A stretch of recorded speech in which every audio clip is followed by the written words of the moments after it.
음,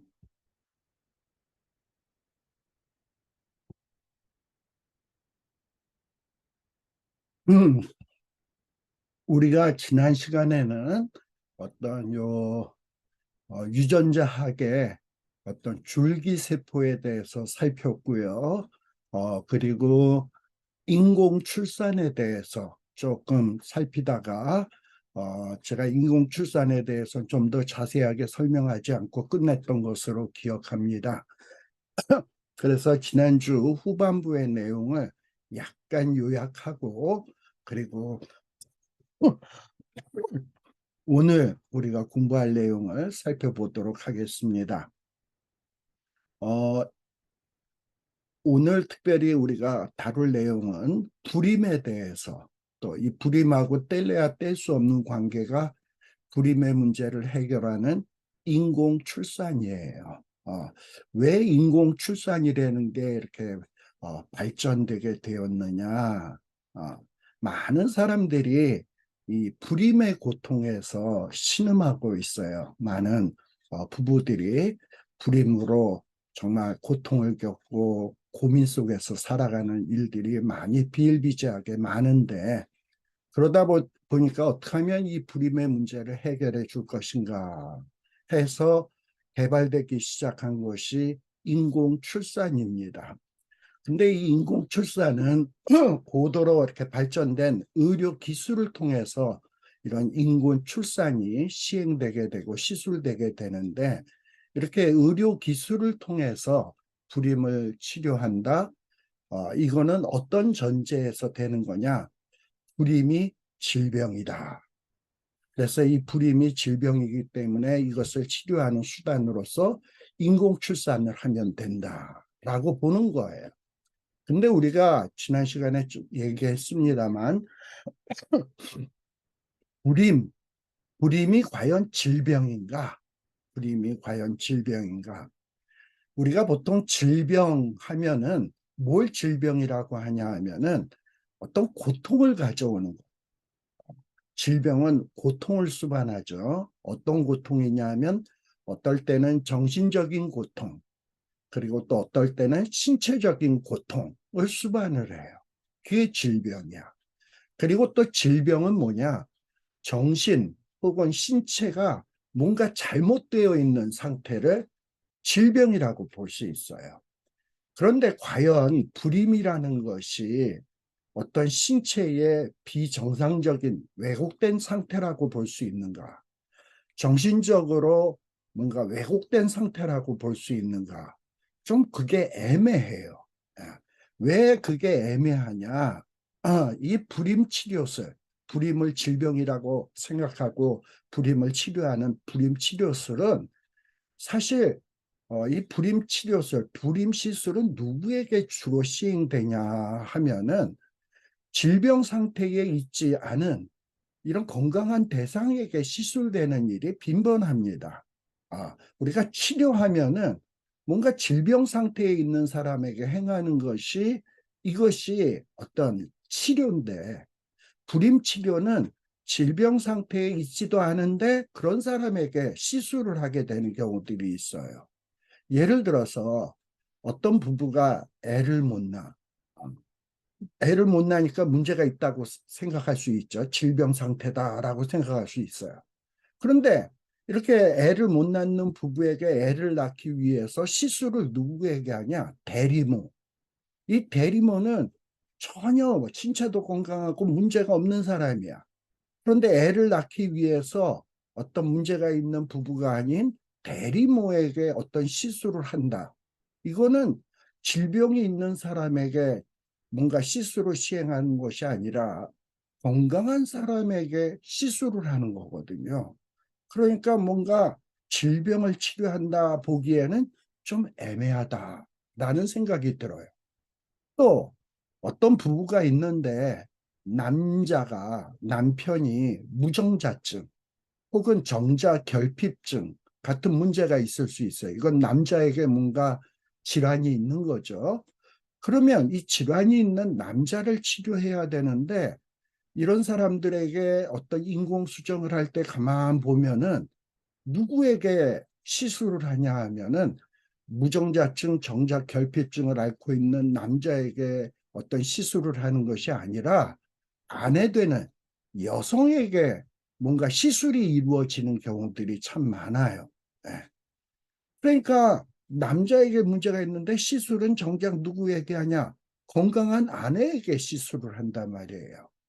예를 들어서 남자의 정자, 뭐 정자수가 적은 남자에게서 그래서 임신이 안 되니까 정자를 추출을 해서 여자의 몸속에 이 정자를 강제적으로 집어넣어 가지고 어, 난소에 있는 난자와 결합시켜서 또 자궁에다 착상시켜서 그렇게 해서 임신하도록 만드는 거야. 그러니까 시술이 누구에게 이루어지냐?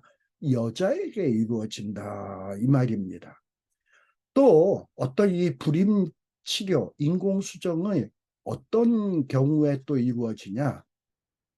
폐경기에 이르는 여자, 폐경 후, 폐경 후 상태, 폐경이 됐다 뿐이지 신체적으로는 건강해.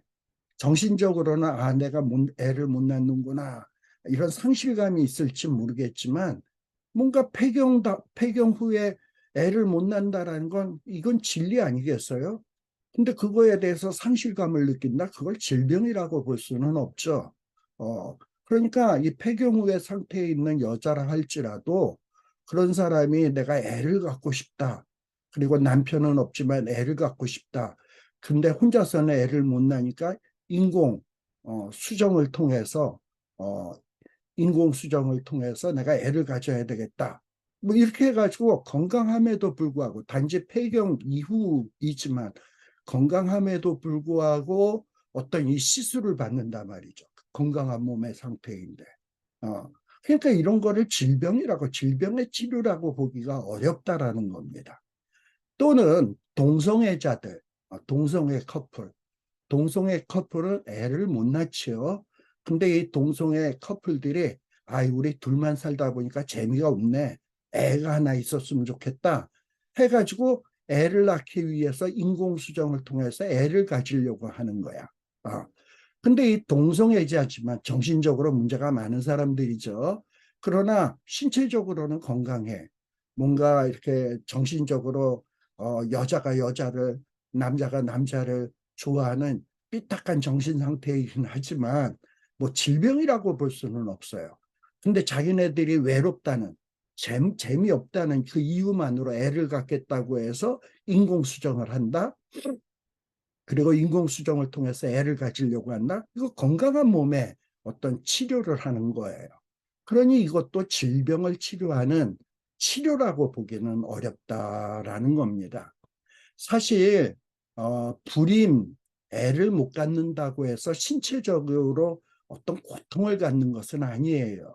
신체적으로 고통은 느끼지 않지만 물론 정신적으로 상실감 그리고 그리고 어떤 속상함 이런 마음은 가질 수 있겠지. 예.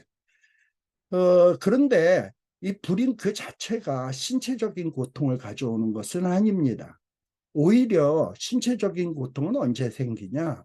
이 불임을 치료하기 위해서 시술을 시행할 때에 이 신체적인 고통이 찾아올 수 있습니다. 특히 이 불임 시술을 할 때 여자의 경우에 그 고통을 심히 많이 고통을 겪게 돼요. 왜냐하면 뭐 호르몬제도 투여해야지, 그리고 복강경 수술을 해야지, 뭐 이런 인간적인 방법을 통해서 뭐 파이프를 집어넣어서 한다든지 이러는 과정에서 여자들이 많은 고통을 느낄 수밖에 없어요. 그래서 뭐 복강경 수술을 할 때는 특히 난자를 인공수정을 위해서 난자 채취하기 위해서 마취를 해야죠. 그리고 복강경 수술을 해야죠. 그럴 때 이 건강한 여성이 통증을 느낄 수 있어요. 그리고 부작용으로 어떤 신체적으로 이상을 가져오는 경우도 있습니다. 그러니까 오히려 불임 자체는 신체적인 고통이 없는데 불임 수술을 하다가 보니까 많은 고통을 수반하게 되는 경우가 있어요. 자, 그런데 사실 우리가 불임의 원인에는 좀 여러 경우들이 있죠. 예를 들면 호르몬상의 문제가 있는 경우. 그래서 호르몬이 부족해서 임신이 안 되나? 그래가지고 막 인공 호르몬제를 막 투여를 해요. 그러면 어떤 임신을 할 수 있는 정상적인 상태로 돌아올 수 있나? 꼭 그런 건 아니에요. 어떤 인공적인 호르몬을 투여하다 보면 뭐 잘 돼서 뭐 인공 수정에 성공하는 수도 있지만 어떤 자기의 호르몬이 아닌 다른 호르몬을 주입을 해가지고 뭔가 신체적으로 변화를 하다 보면 굉장히 이상 현상들이 나타나는 경우가 있습니다. 그리고 이 불임의 경우에는 뭐 나팔관이 막혔다든지 해서 불임이 되는 경우가 있어요. 그런 경우에는 뭐 이 막힌 나팔관을 뚫어주는 정도. 이거는 질병의 치료라고 볼 수 있지요. 근데 대부분의 경우, 불임의 경우는 어떤 경우냐? 정자나 난자에 이상이 생겼을 경우에 불임이 돼요. 근데 이렇게 정자나 난자에 이상이 생겼을 때 이 치료를 해서 완성하는 것이 이게 쉬운 일이 아니에요. 정자나 난자에 이상이 생겼을 때 치료를 시행해가지고 완치를 해낸다? 이거는 사실 오늘날 아무리 과학이 발전했다 하더라도 지극히 어려운 일입니다. 그리고 이 불임의 원인에는 원인을 알 수 없는 그런 경우도 참 많이 있어요. 그래서 이 불임의 원인은 여러 가지가 참 많이 있습니다. 그렇지만 어떤 이 불임으로 인해서 많은 부부들이 정신적인 고통을 겪고 있는데 그래서 오늘날 과학은 그 문제를 해결해 주려고 합니다만 사실상 이 불임으로 인해서 겪는 정신적 고통이라고 하는 것은 가만 깊이 생각을 해보면 어떤 거냐? 뭔가 정신의 질병이 생겨서 겪는 고통이 아니고 어떤 거냐 하면은 어떤 것을 내가 가지지 못해서 소유하지 못해서 남은 가졌는데 남은 소유하고 있는데 나는 못 가졌고 나는 소유하지 못했기 때문에 느끼는 상실감 이것이 일종의 불임으로 인해서 정신적 불임으로 인해서 고통하는 사람들의 정신적 고통이에요. 근데 남이 가진 것을 내가 못 가졌다고 해서 상실감을 느끼는 것을 질병이라고 볼 수 있냐? 그렇지 않다 이 말입니다.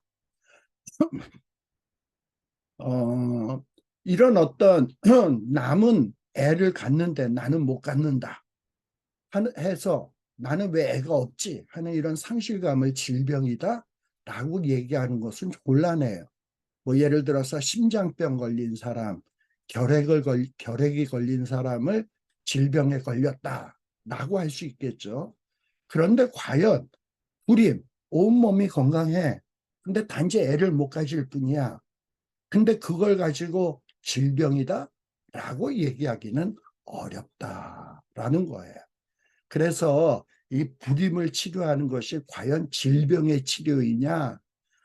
아니면 어떤 상실감을 치료해 주는 거냐 하는 것을 우리들이 좀 생각해 볼 필요가 있다라는 겁니다.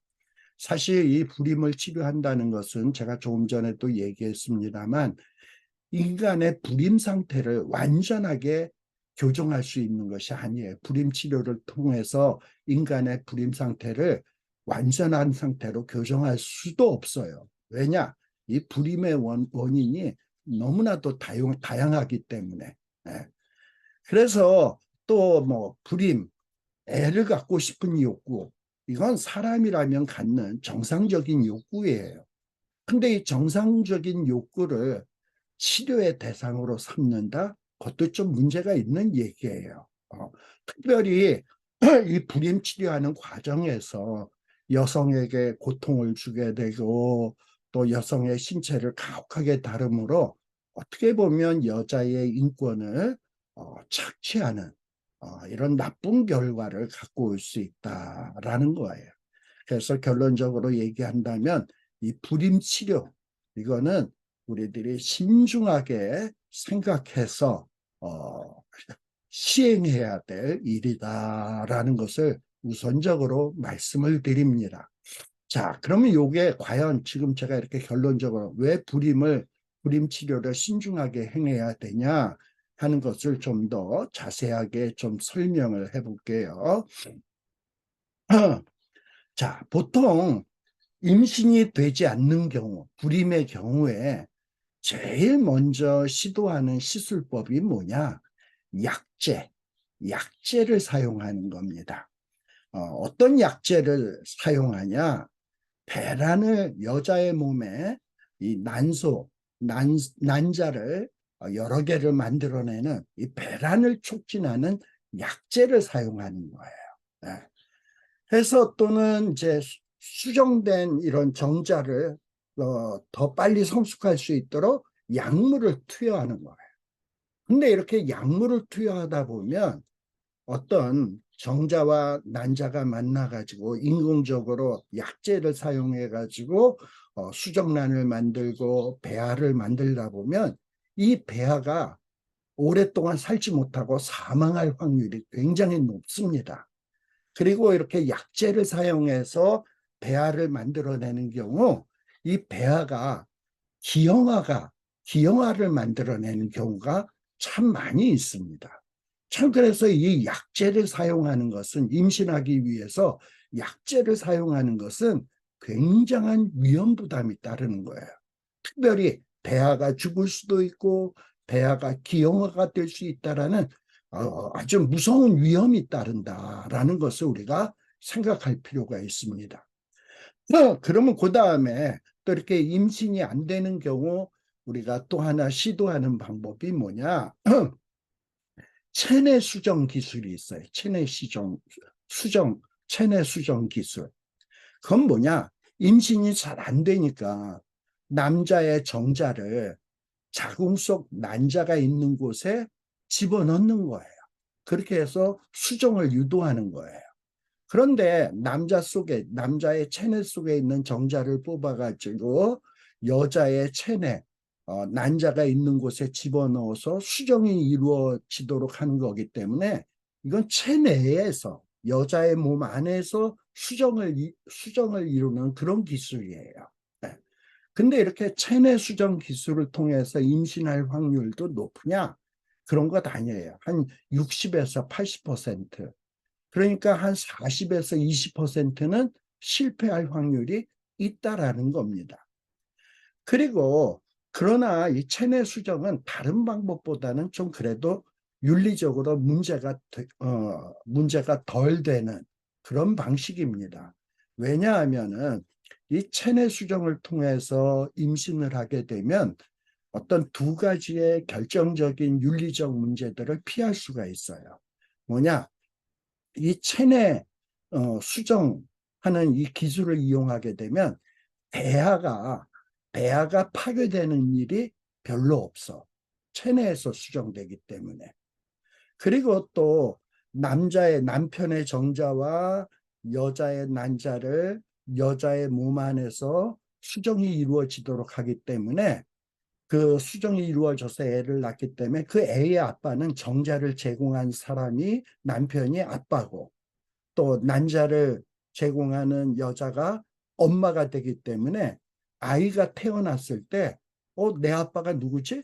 내 엄마가 누구지? 이런 어떤 아이의 정체성의 문제, 아빠, 엄마의 정체성, 아이의 정체성의 문제를 일으키지 않습니다. 물론 이렇게 체내 수정을 할 때도 남자의 정자를 추출을 해가지고 여자 몸속에 강제적으로 이렇게 집어넣는 방법이다 보니까 이 여자가 어떤 복강경을 통해서 혹은 어떤 인공적인 방법으로 정자를 여자의 그 난자에다가 넣다 보니까 여자가 신체적으로 고통을 느끼는 문제가 뒤따르기도 합니다만 우리가 애를 가져야 되겠다. 뭐 애 갖는데 이까지 고통쯤이야 하고 각오한다면은 뭐 이 체내 수정 같은 거는 해봄직하다. 뭐 그렇게 문제가 많은 방법은 아니다라고 얘기할 수 있습니다. 그런데 우리가 여기서 생각해 볼 문제는 뭐냐? 이 불임, 출산의 문제. 이 불임, 출산의 문제는 단순히 생물학적 문제만이 아니에요. 인공수정이라고 하는 것은 어떤 생물학적인 관점으로 연구해서 생물학적인 관점에서 치료하는 방식이거든요. 근데 이 불임과 출산의 문제는 단순히 생물학적인 문제가 아니에요. 이 애를 낳는 문제, 출산의 문제는 어떤 문제가 전제되어야 되냐? 부부 간의 연합, 부부가 한 몸이 되었다라는 거, 부부가 서로 사랑한다라는 거, 그 열매가 바로 아이라는 거, 출산이라는 거. 이런 관점에서 이 출산과 자녀를 갖는 것을 생각을 해야지, 그저 남자의 정자와 여자의 난자를 어떻게 해서든지 인공적으로라도 이게 합쳐지게 해서, 그리고 생물학적으로 수정란을 만들어서 여자의 몸에서 착상시켜서 그것을 성숙시켜서 애를 낳게 하면 된다. 이렇게 생물학적으로만 처리할 문제가 아니라는 겁니다. 그래서 이 아이를 갖는 문제는 부부의 연합, 그리고 부부의 사랑, 그리고 이 가족이라는 범주 안에서 이 자녀 문제를 생각을 해야지, 자녀는 생물학적으로 생산해내는 문제가 아니다라는 겁니다. 사실 부부 관계에 있어서 꼭 자녀가 있어야지만 완전한 부부가 되는 것은 아니에요. 아이를 갖지 않고서도 원만한 부부 관계를 갖고 서로 부부 간의 사랑의 관계를 유지하는 경우도 참 많이 있습니다. 창세기 2장 24절에 보면 남자가 부모를 떠나 아내와 연합하는 것, 둘이 한 몸을 이루는 것, 이것이 어떻게 보면 결혼이에요. 결혼이라는 것은 남자와 여자가 한 몸을 이루어서 자녀를 갖는 데까지가 한 몸이 아니라, 성경에서는 남자가 부모를 떠나서 아내와 둘이 연합하는 것만으로도 한 몸이 되는 완벽체를 이룬다라고 설명을 해주고 있어요. 그러면 자녀는 뭐냐? 이렇게 완벽하게 한 몸을 이룬 부부에게, 사랑과 연합으로 한 몸을 이룬 부부에게 주시는 하나님의 선물이야. 그리고 그런 완벽한 부부에게 주시는, 하나님이 주시는 일감, 기업이다 라는 이런 생각을 가져야 된다라는 겁니다. 그리고 이렇게 남자와 여자가 결혼을 해서 성적인 관계를 맺게 되죠. 그러다 보면 이제 성적인 관계 속에서 남자가 사정을 하게 되면, 이 사정이 돼서 막 정자가 여자의 몸속에서 막 헤엄쳐 들어가기 시작을 합니다. 그래가지고 난자와 결합을 하게 되는데, 이 남자가 사정을 했을 때 정말 수억 개의 정자들이 막 이렇게 헤엄쳐 들어가요. 근데 어떤 정자가 저 난자와 합쳐지게 될지, 그거는 그 정자를 배출한 남자도 모르고 여자도 몰라. 그리고 외부에 있는 어떤 사람도 몰라. 그건 누구에 의해서 결정되는 거냐? 그 수억 개에 있는 그 정자 가운데서 어떤 하나를, 저 하나의 난자와 결합시키는 분은 누구냐? 하나님의 섭리에 의해서 이루어지는 거예요. 이거는 굉장히 신비로운 과정을 통해서 진행되는 겁니다. 그래서 우리가 자녀는 하나님이 주시는 것이지, 사람이 인공적으로 만들어내는 것이 아니다라는 이런 생각을 가질 필요가 있습니다. 이 자녀의 출산은 그야말로 이 부부간의 연합적 사랑, 그리고 어떤 부부간의 어떤 이 사랑의 관계에서 이루어지는 성적인 관계와 거기를 떠나서 어떤 자녀 갖는 문제를 생각해서는 안 된다라는 겁니다. 그런데 우리가 보다 보면은 부부간의 어떤 연합적 사랑에도 문제가 없고, 어떤 성적인 관계를 맺는데도 문제가 없고, 정자검사, 난자검사를 했는데도 문제가 없는데도 불구하고 임신이 안 되는 경우가 있잖아. 임신이 안 되는 경우. 그리고 애를 너무 많이 갖고 싶어. 그리고 애를 못 가지면 대가 끊길 것 같아. 그래서 가문에서 쫓겨날 위기에 처했어. 애를 어떻게 해서든지 가져야 되는데. 자, 이런 경우 우리가 생각해 볼 수 있는 게 뭐냐면 인공수정이에요. 근데 아까 제가 인공수정에는 어떤 게 있다 그랬죠? 첫째는 체내수정, 그 다음에 두 번째는 체외수정, 그 다음에 대리모, 이런 방법을 통해서 어떤 애를 가질 수 있는 방법들이 있습니다. 근데 그 첫 번째로 임신이 안 되는 경우에 체내 수정 기술을 통해서 자녀 출산을 시도해도 좋은 건가? 남자의 정자를 추출해서 아내 되는 여자의 몸에다가 이 정자를 집어넣어 가지고 난자와 수정을 이루게 해가지고 여자의 몸 체내에서 이 아이가 성숙되게 해서 태어나게 하는 방식을 체내 수정 기술이라고 얘기해요. 그러면 이거를 우리 신자들은 정말 꺼리낌이 없이 시행해도 되는가 하는 것을 우리들이 좀 생각해 볼 필요가 있습니다. 자, 이 체내 수정 기술은 어떻게 보면 그래도 제일 괜찮은 인공 수정 방법입니다. 특별히 애를 갖고 싶어 하는 사람, 그리고 대가 끊기면 안 돼, 이런 생각을 갖고 있는 사람들에게, 그리고 부부간에 어떤 사랑도 있고 서로 연합함도 있고 전혀 문제가 없는데도 애를 가졌으면 좋겠다 하는 사람들에게 이 체내 수정 기술은 뭔가 출산 보조 시술로서 상당히 도움이 될 수 있고, 그리고 체내 수정 기술로 애를 낳는 것이 묵인이 될 수도 있을 것입니다. 뭐 예를 들면 이런 경우에요. 남편이 불구 상태야. 그래서 남편이 뭐 예를 들어서 하반신 마비 상태. 그래서 어떤 성적인 관계를 맺을 수 없는 이런 불구 상태예요. 그러나 성적인 관계를 맺을 수는 없지만 몸에서 정자는 생성이 되거든. 그리고 남자가 비록 불구 상태이긴 하지만 성적인 관계를 못 맺다 뿐이지 여자와의 사랑의 관계는 돈독하단 말이에요. 그리고 애를 갖고 싶단 말이야. 그런데 성적인 관계를 갖기 어려우니까 어떻게 애를 갖겠어요? 이런 경우에는 체내 수정 방식으로 자녀 출산을 시도한다. 이런 방법이 있는 겁니다. 그렇게 해서 애를 낳는 것은 뭐 별 문제가 없다고 봐요.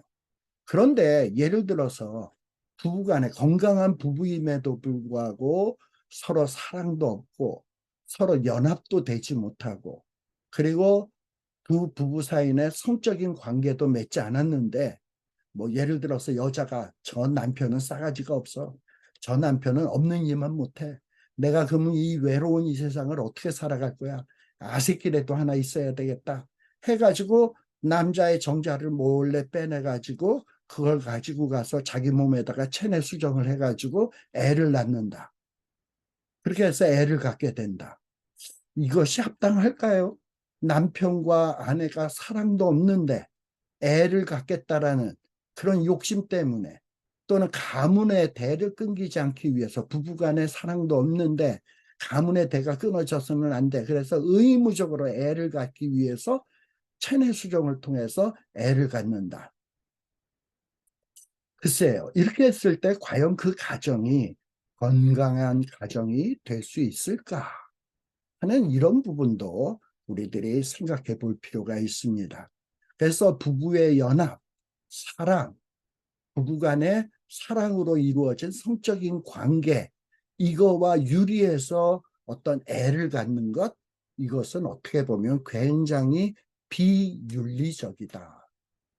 정말 애를 갖는 것은 부부의 사랑이 전제되어야 되고 부부간의 연합이 전제되어야 되고, 그리고 그런 어떤 사랑과 연합 속에서 맺어지는 합법적인 성적인 관계를 통해서 애를 가질 때 그 가정이 건강한 가정이 되고 윤리적으로 문제가 없는 가정이 되어진다라는 것을 우리들이 꼭 기억할 필요가 있습니다.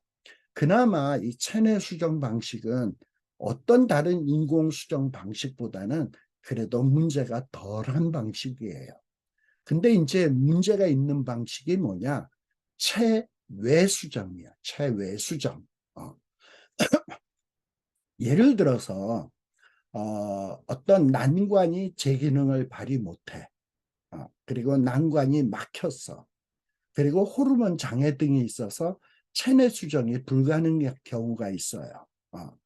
그리고 또 남자가 정자의 숫자가 감소해가지고 문제가 있는 경우. 그럴 경우에는 이제 어떤 방식을 취하냐? 남편에게서 정자를 채취해내고 여자의 몸에서 난제를 채취해가지고 어떤 자궁이 아닌 이 패트리 접시, 유리 접시 같은 데서 이 난자와 정자를 인공적으로 수정을 시킨 다음에 그거를 가지고 어떻게 하냐? 그러니까 체외에서 수정을 시켜가지고 그 수정된 그 수정란을 증식을 시키는 거야. 배아를 만들어서 이것을 증식을 시켜가지고 그렇게 해서 그것이 어느 정도 자라서 배반포 단계가 되면 여자의 자궁에다가 집어넣어가지고 자녀 출산을 시도하는 방식이 있어요. 그러니까 이 수정이 어디에서 이루어지느냐에 따라서 체내 수정, 체외 수정으로 나누어지게 됩니다. 근데 이 체외 수정은 뭐냐?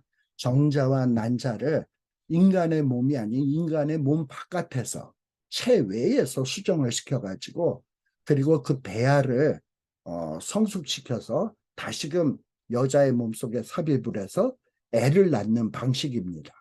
이것이 체외 수정이라는 방식이에요. 근데 이 체외 수정은 굉장히 심각한 윤리적 문제를 내포하고 있다라는 것을 특별히 기억할 필요가 있습니다. 어떤 윤리적인 문제를 내포하냐? 체외 수정이요. 첫 번째는 이 난자를 추출해내는 그 과정에서 이 윤리적인 문제가 노출이 되게 됩니다. 무슨 얘기냐? 여자의 몸에서 난자를 몸 밖으로 끄집어내는 과정은 굉장히 힘든 과정이에요.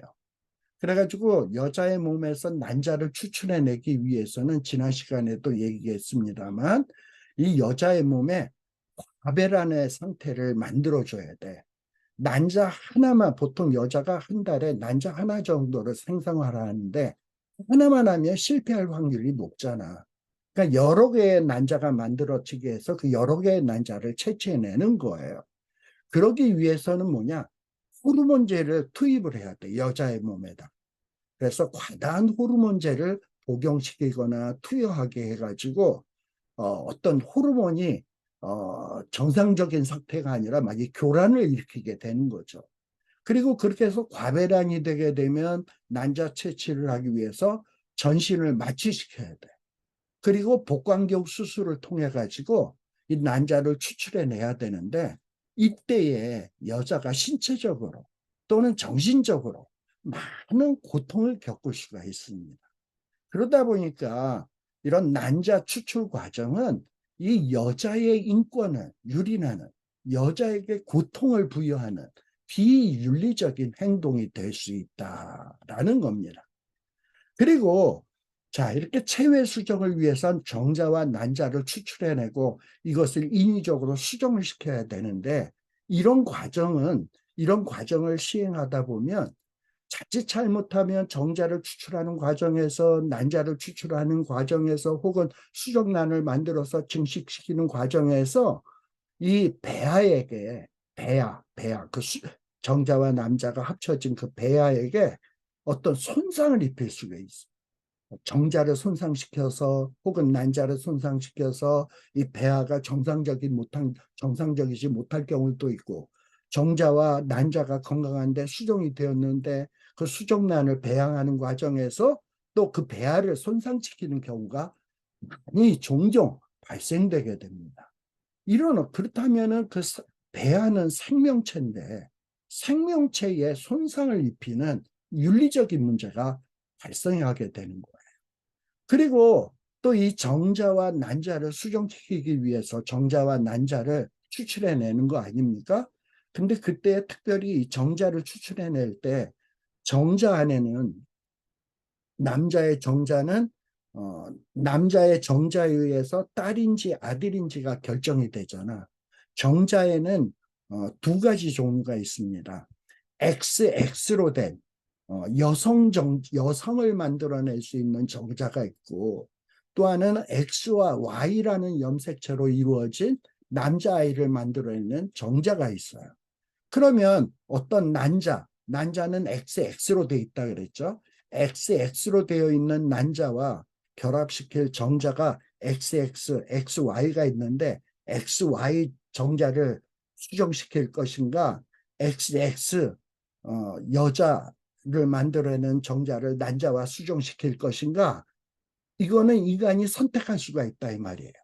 그러다 보면 뭔가 이 수정란을 만드는 과정에서 인간이 남자아이를 태어나게 할 것인가, 여자아이를 태어나게 할 것인가 하는 결정 권한이 누구에게 주어지게 되느냐? 하나님이 아닌 인간이 성별을 인위적으로 조작할 가능성이 있어요. 여러분, 남자와 여자가 만나가지고 이제 애를 낳을 때, 남자와 여자가 애를 낳을 때 딸을 낳을지 아들을 낳을지 이 과거 시대에 살던 사람은 알았습니까? 거저 하나님이 주시는 대로 딸을 주시면 딸을 먼저 주셨네요. 감사합니다 이러고, 아들을 주셨네요. 드디어 우리 집에 대가 끊기지 않게 되었네요. 감사합니다 이러고 주시는 대로 받았지. 하나님, 우리 첫 번째 아이는 무조건 남자여야 됩니다. 그 다음에는 여자여야 됩니다. 막 인간이 하나님 앞에 뭐 이렇게 뭐 인간이 원하는 대로 요구할 수 있나요? 하나님이 주시는 대로 받는 거지. 근데 이런 인공수정 방법이 발전되다 보니까, 특별히 이 체외 수정 방법이 발전되다 보니까 어떤 정자를 어떤 난자와 결합시킬 것인가 하는 이 과정에서, 이번에는 남자 정자를 난자와 결합시켜야 되겠다. 여자 정자를 난자와 결합시켜야 되겠다.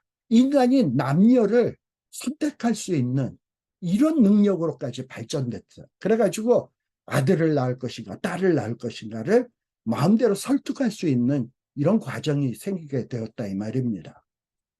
그래서 내가 아들을 낳고 싶다 해가지고 체외 수정을 시도한다.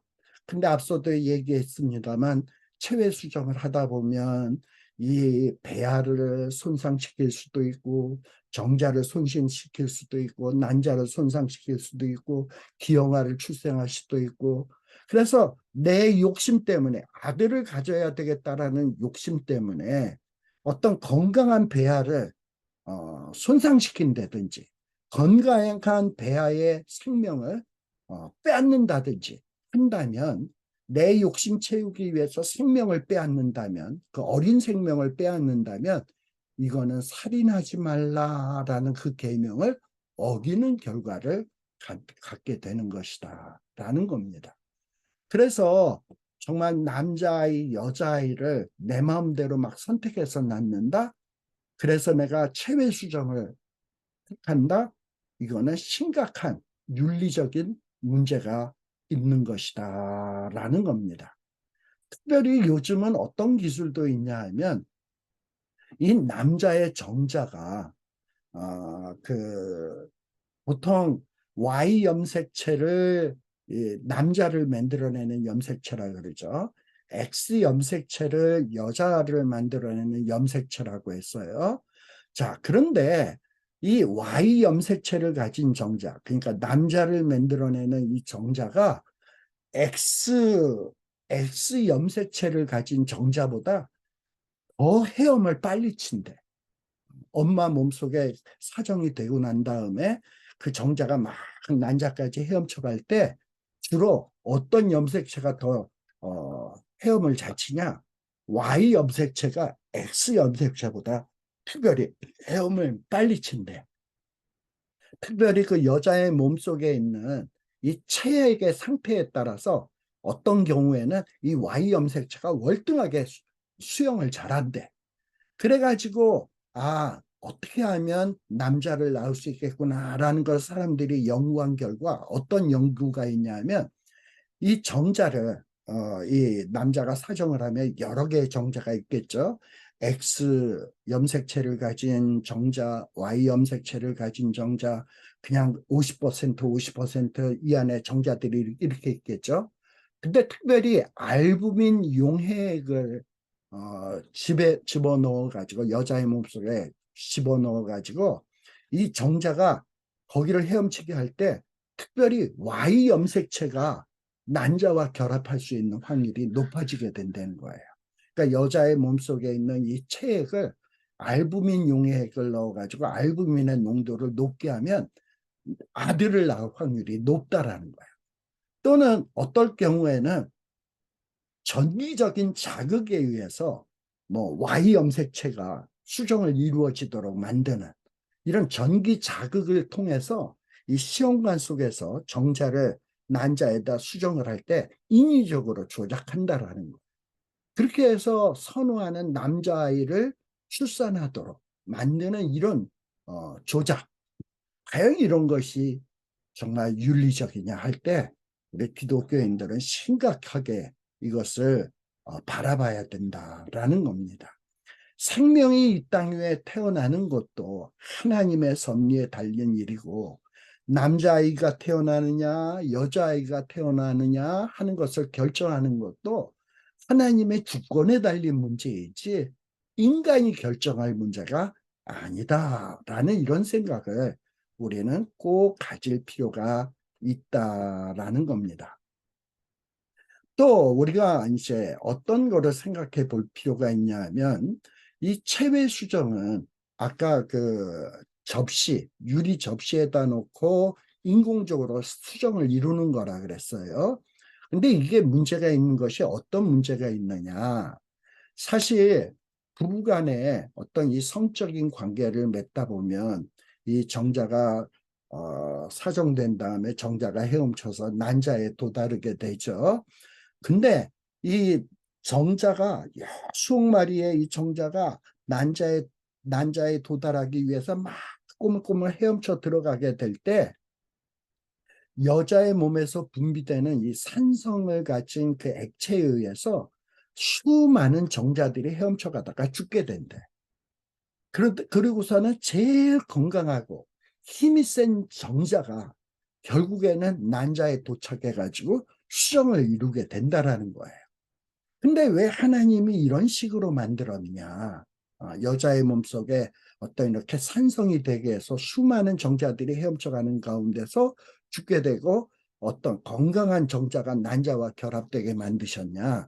그건 뭐냐면 태어나는 생명이 건강한 생명이 태어나도록 하기 위해서 그래서 건강한 정자가 건강한 난자와 결합될 수 있도록 하기 위해서 인간의 신체 구조를 인간의 신체의 그 시스템을 그렇게 만든 거야. 참 하나님의 놀라운 신비의 방법이에요. 그런데 이 체외 수정은 뭡니까? 유리관 위에서 어떤 남자의 뽑아낸 정자, 그리고 여자의 난자를 결합을 시켜가지고 수정을 시키는 것 아니에요. 근데 추출해낸 정자가 어떤 다른 정자보다도 연약한 정자를 추출해가지고 난자와 결합을 시키면 정말 비리비리한 애가 태어날 것 아니겠습니까? 근데 정상적인 방법으로 했으면 제일 건강한 정자가 이 난자와 결합을 해서 수정란을 이루는데 인간적인 방법으로 정자를 추출해서 난자와 수정시키는 과정에서는 어떤 정자가 건강한 정자인지 사람이 그걸 구분할 수가 없어.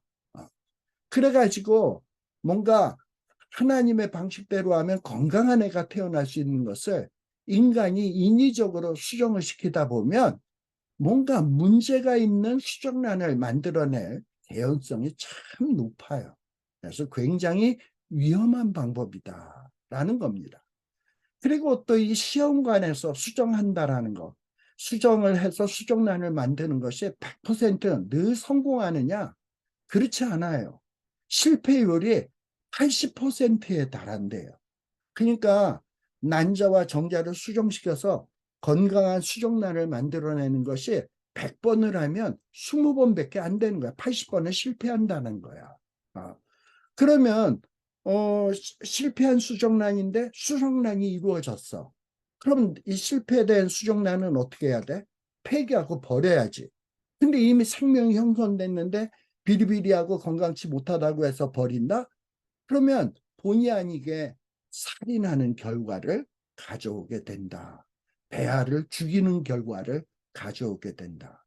그래서 결국은 살인하지 말라라는 계명을 어기는 이런 어떤 정말 참담한 일을 초래할 수 있다라는 거예요.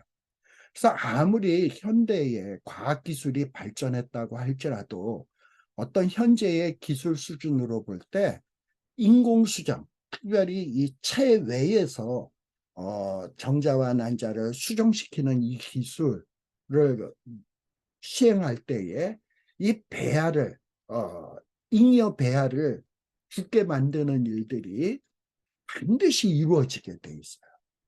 그래서 이 배아를 폐기하는 과정을 거치지 않고 시험관 수정이 이루어질 수 없다라는 겁니다. 네.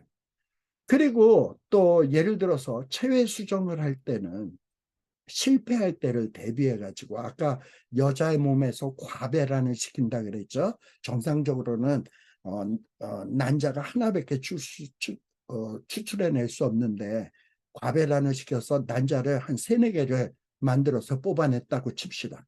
그리고 정자는 남자의 몸에서 정액을 뽑아냈으니까 수억 개의 정제가 있어. 그러면은 그 정자를 가지고 수정란을 만들면 최소한 4개는 만들어낼 거 아니에요. 근데 이 4개를 다 애를 만들어낼 거 아니잖아.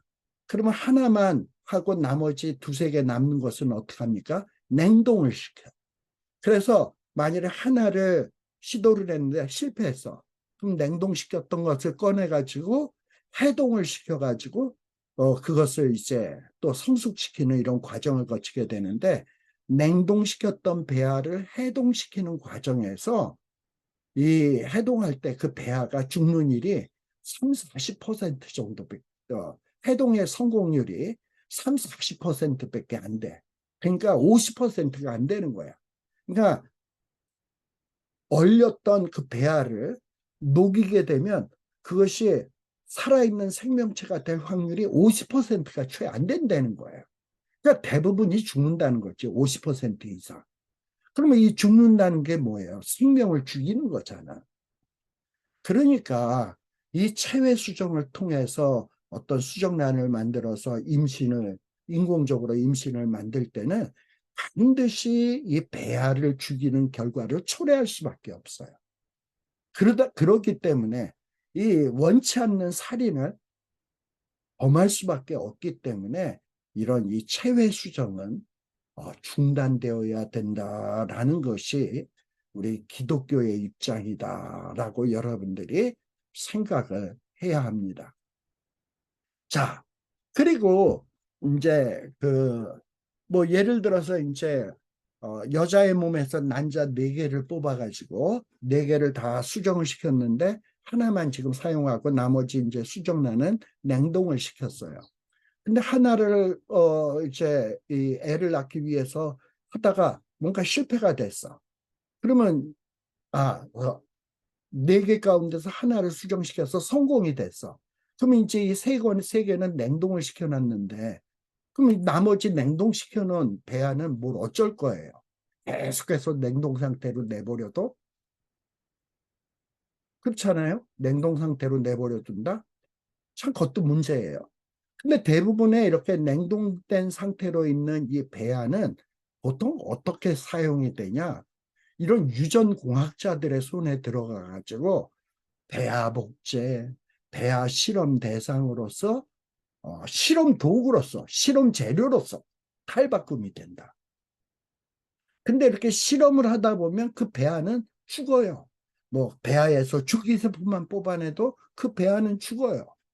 또 냉동된 것을 다시 해동시키는 과정에서 또 죽어요. 또 그 배아에다가 약물을 주입하다 보면 또 그 배아가 죽어. 이러면서 배아를 수없이 죽이는 일들이 발생되게 된다라는 겁니다. 근데 어떤 분들은 이제 어떤 식으로 이 자기네들을 합리화시키느냐. 아니, 그 배아는 지금 수정란이 되어가지고, 그냥 뭐 이렇게 배아가 되어 있긴 하지만 인간의 몸에다가 착상시키지 않은 것을 그걸 어떻게 생명체라고 볼 수 있느냐? 생명체라고 볼 수 없다. 어떤 사람은 아니다. 인간의 자궁에 착상이 안 됐다 하더라도 이것은 이미 수정이 되어 가지고 그리고 뭔가 복제를 시작을 했고 세포 증식이 이루어지고 있다면 이건 생명체인데 그런 것을 자궁에 착상 안 됐다고 해서 어떻게 함부로 실험을 하고 죽이고 화학약품을 주입을 하고 이럴 수가 있느냐. 이거는 있을 수 없는 일이다. 이렇게 주장하는 사람도 있어요. 그래서 이 배아를 자궁에 착상되기 전, 자궁에 착상된 후, 착상되긴 전의 배아도 생명체로 볼 수 있느냐, 아니면 착상된 후에 배아만 생명체로 볼 수 있느냐, 여기에서도 의견이 엇갈려요. 그런데 제가 지난번에도 얘기했습니다만 생명체는 뭐가 생명체다? 남자의 정자와 난자가 합쳐져서 복제가 이루어지기 시작하면서 또 세포 분열이 이루어지기 시작하면서 이루어지는 그 순간 이것은 그때 하나님이 생기를 불어넣으시고 이것은 하나의 생명체가 이루어진 것이다. 어떤 여자의 자궁에 착상이 안 됐다 하더라도 하나의 생명체가 이루어진 것이다 라고 제가 말씀을 드렸어요. 그래서 어쨌든 이렇게 배아를 냉동시키고 그리고 잉여 배아 이런 문제들이 심각한 윤리적인 문제를 일으킨다라는 것을 여러분들이 좀 기억할 필요가 있습니다. 자, 그 다음에 이 시험관에서 수정되어서 만들어진 배아, 유리 접시 위에서 난자와 정자를 수정시켜서 배아를 만들었어요. 그러면 이 배아를 이제 자궁에다가 착상을 시켜야 할 것 아니야. 근데 이 자궁에 착상시키기 전까지 이 배아는 시험관에 있게 돼요. 그래서 이 시험관에 있게 되다 보니까 이 시험관에 있는 그 배아를 현미경을 통해서 이렇게 보다 보면 이 배아가 무슨 문제가 있는지 없는지 여러 가지 진단을 할 수가 있어요. 그래서 착상시키기 전에 이 현미경이나 어떤 이렇게 의학적인 방법으로 진단을 하다 보면 이 어떤 수정란에 유전자 결함을 갖고 있는 이 수정자 배아를 발견해낼 수가 있어요. 그래가지고 어떤 일들을 하냐?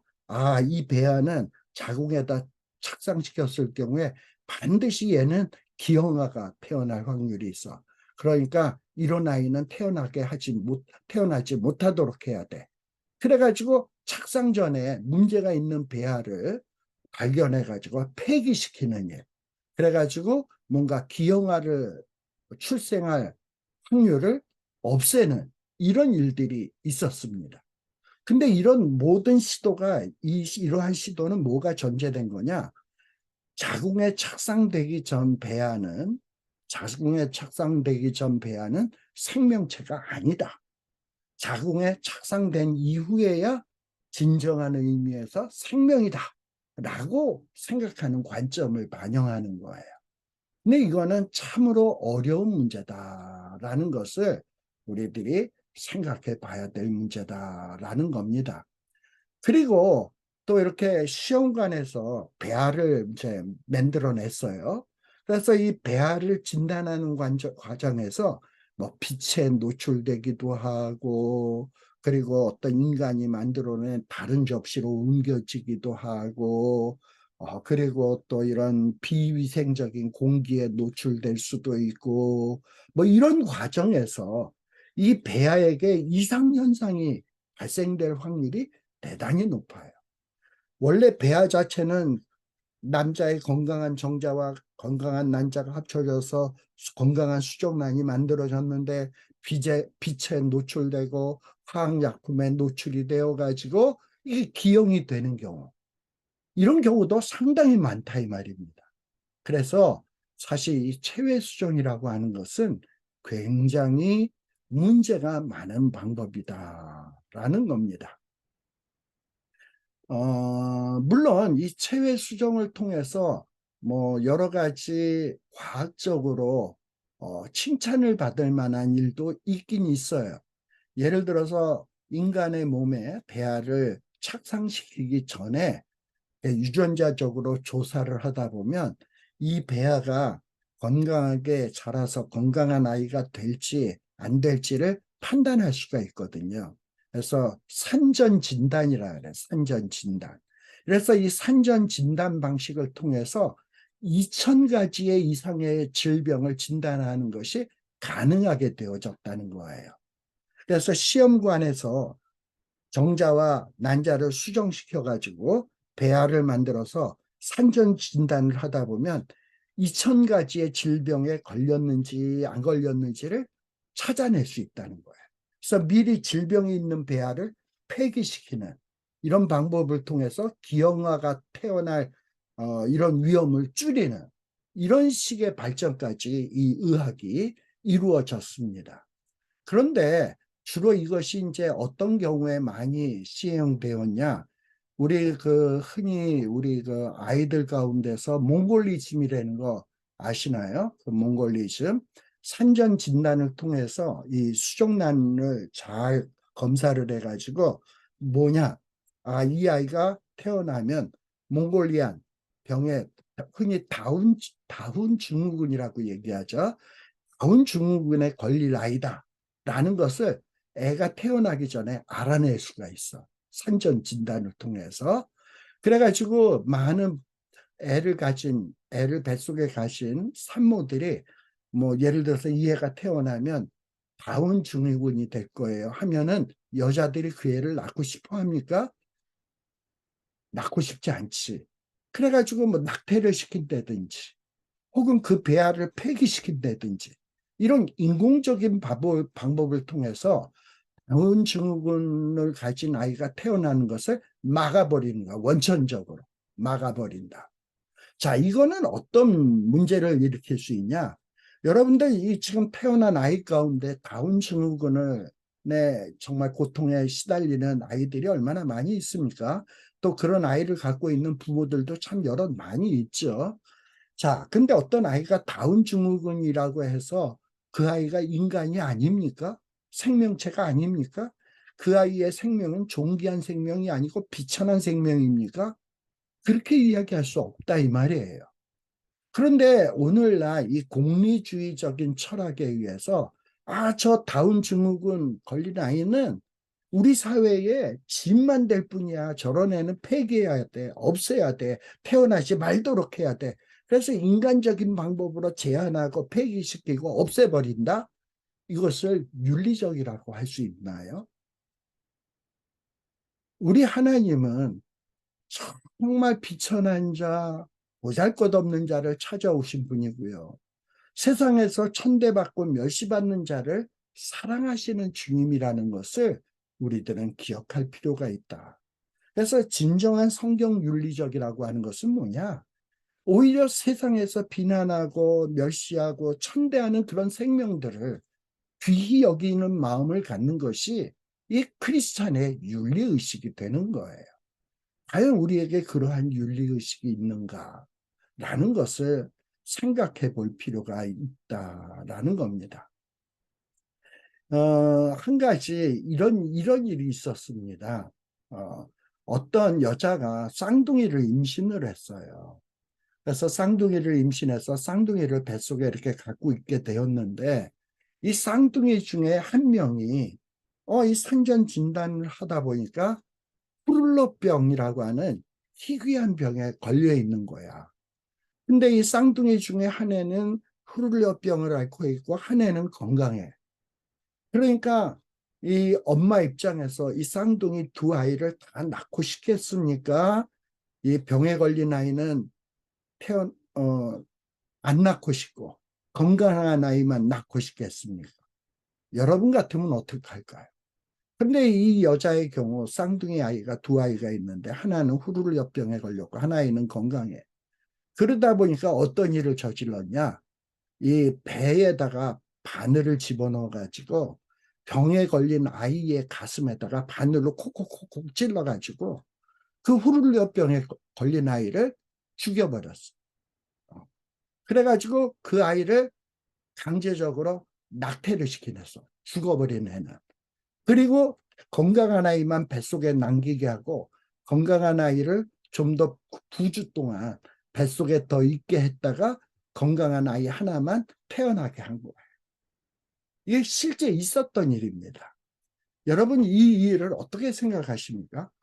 두 아이가 있는데 하나는 약해, 한 애는 건강해. 약한 애는 낙태시키고 건강한 애만 태어나게 해. 그래서 내가 어떤 애를 태어나게 할지, 약한 애를 태어나게 할지, 건강한 애를 태어나게 할지 내가 선택해가지고 약한 애는 죽여버리고 건강한 애만 태어나게 한다. 이게 윤리적입니까? 이거는 명백한 살인행위예요. 어머 건강하고 좋은 놈만 태어나게 한다? 우생적인 것만 태어나게 하고 열성적인 것, 열생적인 것은 태어나지 못하도록 한다? 이거는 그것은 심히 잘못된 비윤리적인 태도다라는 겁니다. 자, 그런데 이렇게 체외 수정을 통해서 인공 수정을 할 경우에 대개 어떤 일들이 많이 벌어지게 되냐? 쌍둥이라든지 혹은 뭐 세 쌍둥이, 심지어는 네 쌍둥이, 다섯 쌍둥이도 태어나는 일들이 발생을 하게 돼요. 왜냐? 인공 수정을 하다 보니까 여러 개의 정자 또 여러 개의 난자가 합쳐져 가지고 그냥 이렇게 여러 개의 배아가 되어지면서 뭐냐? 이 쌍둥이라든지 태아가 태어나는 경우가 생겨나게 되는데 이렇게 다태아 하나가 아닌 여러 아이가 태어나는 경우에는 대개 그 아이들이 하나만 태어나는 것보다 미숙하다든지 뭔가 건강상의 문제가 있는 아이가 태어날 확률이 굉장히 높다라는 거예요. 그리고 또 정상적인 엄마의 체내에서 임신이 되어진 아이가 아닌 어떤 시험관 수정을 통해서 임신이 된 아이의 경우에 저체중 아이가 태어날 확률이 높고 또 선천적인 기형아로 태어날 확률이 14배가 높다고 해요. 그러니까 어떤 이렇게 인공수정을 통해서 애를 낳는다? 이것은 상당한 위험이 따르는 것이고 기형아를 낳을 확률도 높고 저체중아를 낳을 확률도 높고 여러 가지 문제가 따르는 방법이다. 그런데 뭔가 내 욕심을 채우기 위해서 내가 애를 갖고 싶은 욕심을 채우기 위해서 뭔가 배아를 죽이고 여러 가지 잉여 배아들을 죽이고 또 애가 기형으로 태어날 확률도 높은데 또는 저체중아로 태어날 확률도 높은데 내 욕심 때문에 그런 위험을 부담을 감수한다. 그런 희생을 감수한다. 이런 것들은 다 어떻게 보면 비윤리적이다라고 이야기할 수 있습니다. 이와 같이 어떤 시험관 수정 기술, 체외 수정 기술, 이거는 인간의 생명을 살해할 위험이 상당히 높아요. 인간의 생명을 파괴할 위험이 굉장히 높습니다. 그런 면에서 비윤리적이다라고 이야기할 수 있습니다. 물론 또 그러면 이런 경우 배우자 간의 체외 수정, 그러니까 남편, 아내의 정자 난자를 바깥에서 체외 수정을 시켜서 애를 만들어냈을 경우에 그 아이가 내 아빠가 뭐 내 아빠인가 내 엄마인가 이런 문제가 없죠. 아빠의 정자, 엄마의 난자를 통해서 이루어진 아이니까. 그래서 애의 정체성 문제는 제기되지 않아요. 배우자 간의 체외 수정인 경우에. 그러나 아무리 배우자 간의 체외 수정이라 할지라도 그래서 애의 정체성에 문제가 없다 할지라도 뭔가 이 체외 수정을 할 경우에는 배아를 파괴해야 되는 이런 과정을 거치게 되기 때문에 굉장히 윤리적인 문제가 있는 거예요. 애를 낳기 위해서 배아의 생명을 죽여도 된다? 목적을 위해선 수단이 아무런 문제가 안 된다? 이것은 굉장히 비윤리적이다라는 거예요. 그래서 이 시험관 수정은 허용돼서는 안 된다라는 것을 생각해야 됩니다. 그리고 또 하나 심각한 문제는 이 배아가 파괴될 때, 이 배아를 파괴하거나 배아를 죽이거나 폐기시킬 때 배아에게 너가 생명체인데 내가 너를 폐기해도 되겠니? 너를 파괴해도 되겠니? 했을 때 배아가 나는 어차피 태어나봐야 기형하니까 나를 파괴해 주세요. 폐기해 주세요. 애들이 자기 의사를 표명합니까? 근데 자기 의사를 표명하지 않는다고 마음대로 죽여도 되는 겁니까? 이건 굉장히 문제가 되는 거예요. 그래서 지난 시간에 자율성의 원리라는 것을 제가 말씀드렸죠. 뭐냐?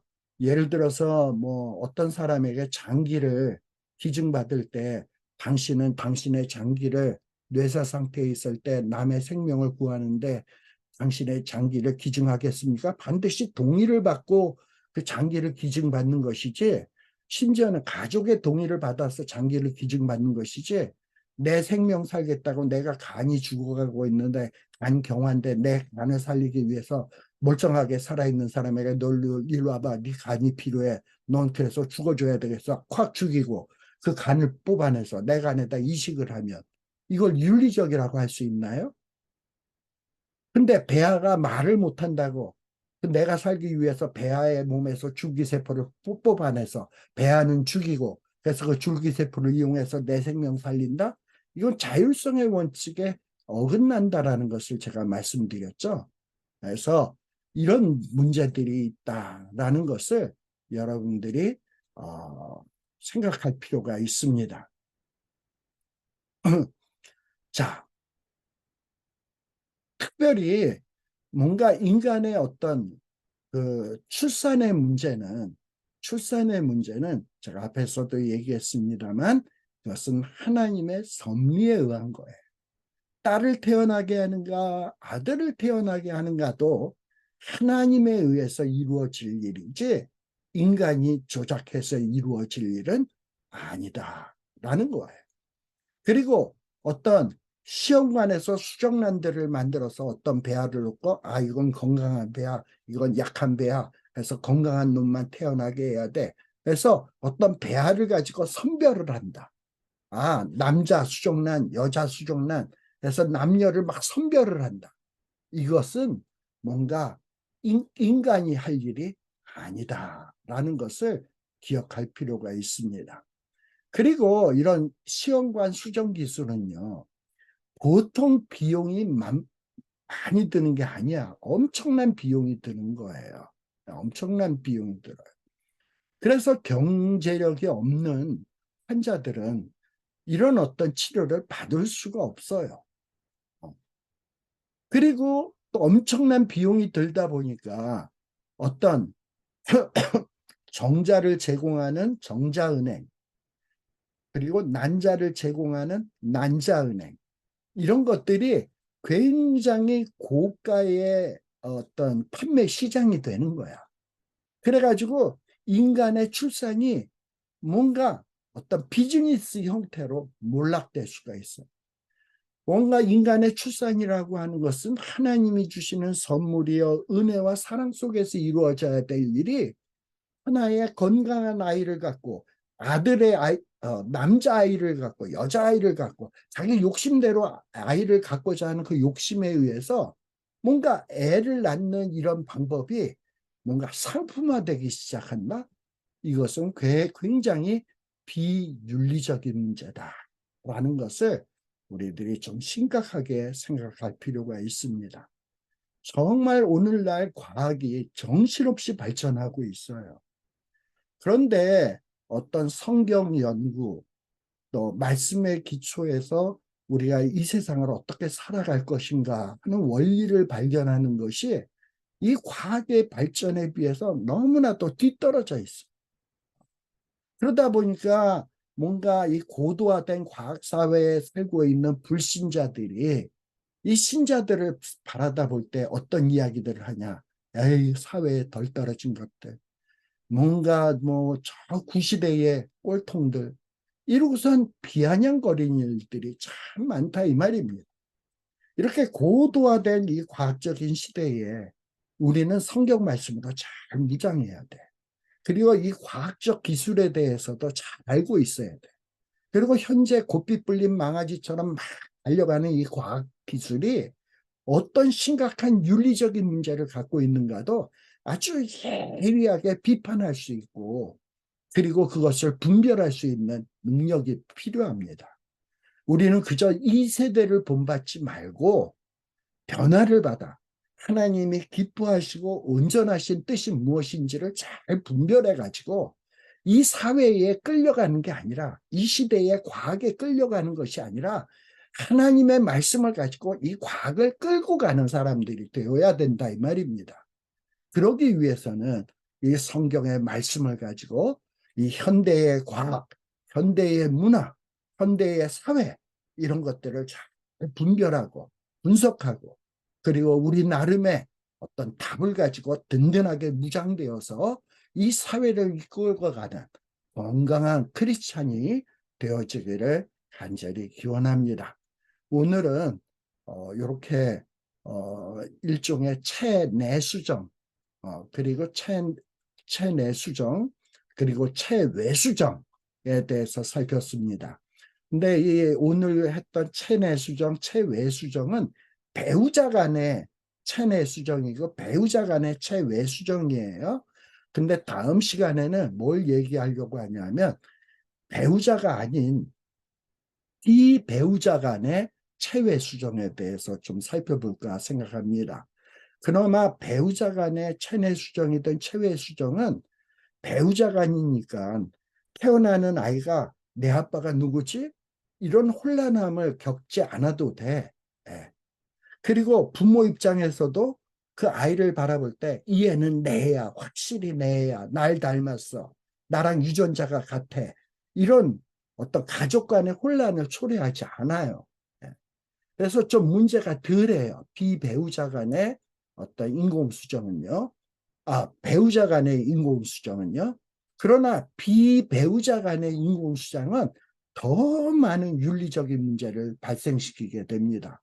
그래서 다음 시간에는 이 비배우자 간의 체외수정에 대해서 살피고, 또 대리모, 이런 문제, 인공자궁, 이런 문제에 대해서 좀 살펴볼까 생각합니다.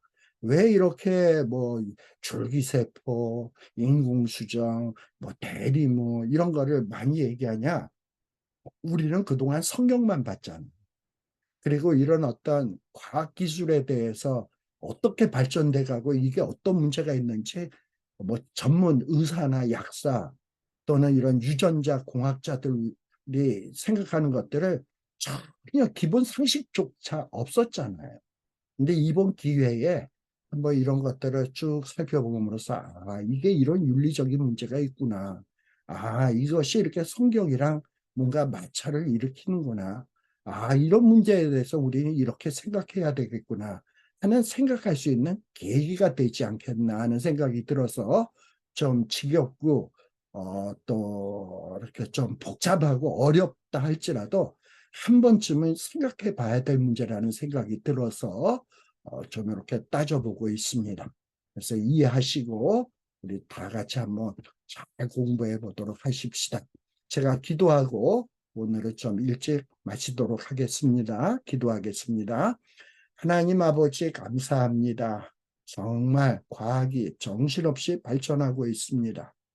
그리고 컴퓨터도 또 여러 가지 유전공학도 정신없이 발전하는 이때에 정말 뭐가 어떻게 발전하는지조차 우리는 알지 못하고, 또 이런 과학이 이야기하는 대로 또는 이런 문명이 이야기하는 대로 우리는 줄줄줄 따라가고 있습니다.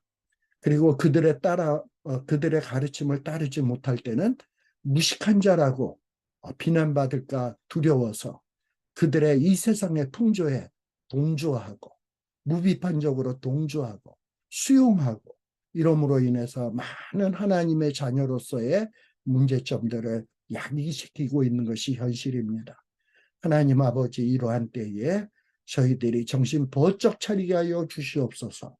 더욱더 하나님의 말씀을 열심히 연구하고 묵상하고 잘 분별해서 이 시대의 문명, 과학에 무비판적으로 따라갈 것이 아니라 말씀이라고 하는 규범의 자를 가지고 이 시대의 문명을 저희들이 분별하게 하여 주시고 분석하게 하여 주시고 그리고 잘못된 것은 비판하게 하시고 그리고 잘된 것은 격려하게 하여 주셔서 정말 이 시대의 선각자로서의 역할들을 잘 할 수 있는 저희들이 되게 하여 주시옵소서.